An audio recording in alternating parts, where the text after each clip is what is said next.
ধর্ম অবমাননার প্রতিবাদে জাতীয় মসজিদ বায়তুল মোকাররমের উত্তর গেটে বিক্ষোভ করছে হেফাজতে ইসলাম বাংলাদেশ। এখন কথা বলছেন দলটির নেতারা, যুক্ত হচ্ছে সেখানে।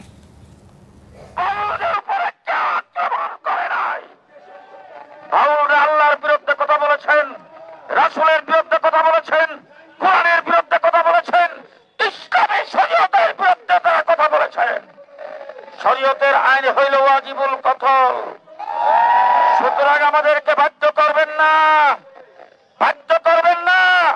আমাদের উলামায়ে কেরাম এবং মানিকগঞ্জের ধর্মপ্রাণ মুসলমানদের বিরুদ্ধে যে মামলাগুলি হয়েছে অনতি বিলম্বে মামলা প্রত্যাহার করতে হবে।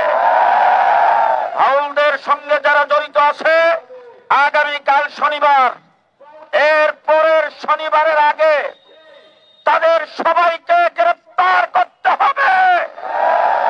আপনারা সকলে জেনে রাখুন, আগামীকাল শনিবারে আমরা সেখানে 4 গুণ শক্তিশালী এনজাইম ও অধিক ফেনা সমৃদ্ধ অরিক্স সিলভার ওয়াশ মাত্র 70 টাকায়।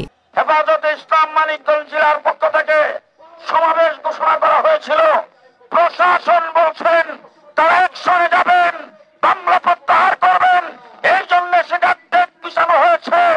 আগামী শনিবারের পরের শনিবারের আগে যদি মামলা প্রত্যাহার করে না হয়, তাদের সবাইকে গ্রেফতার করে না হয়, এরপরে শনিবারে মানিকগঞ্জ অচল করে দেওয়া হবে।